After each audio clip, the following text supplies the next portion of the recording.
We want to talk to you about healthcare. You chair the healthcare committee in California. One of the initiatives, we want to get into the healthcare costs and how healthcare programs work. But before we get into that, you have introduced some programs to go after healthy living.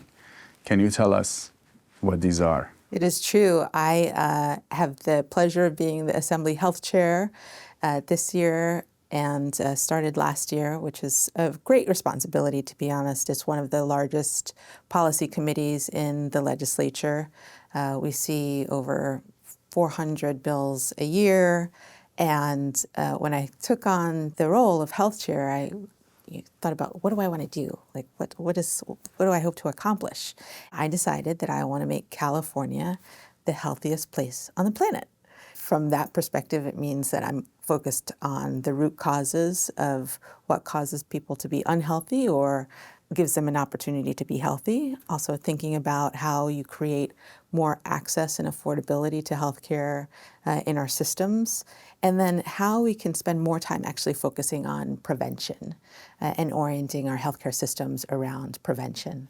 I think Benjamin Franklin said that an ounce of prevention is worth a pound of cure, and I really want to see our healthcare system and our health policies reflect those three prerogatives to be able to have the healthiest California that we can imagine.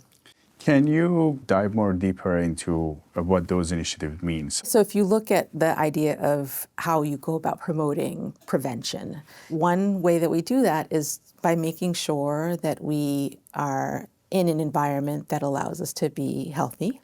And the other is to just make sure that we're treating our bodies well. One very simple thing that we can do, and I've been very focused on, is ensuring that we have the ability to have nutritious meals and access to food that is healthful for us. I grew up in a household where my mother worked every single day of her life as a single mom living in our household. Sometimes I would open the refrigerator and I would see celery and peanut butter. And I was told that we were on a special diet. The reality was that that particular month, she delayed going food shopping because she wanted to make sure that I could afford going to the dentist.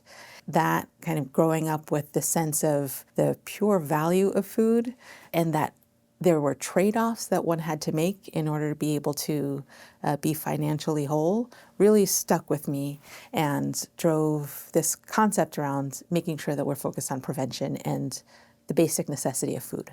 I worked for a long time in family services and support and worked in a lot of communities that experienced food deserts. The idea that a child could be growing up without the basic nutrition that they need in order to be able to have a healthy day at school, be able to feel like they can run a mile, to be able to really kind of take in everything that they have the opportunity to have in their lives was something that really drove my early policy in the legislature. So I introduced AB 1975. It's Food as Medicine.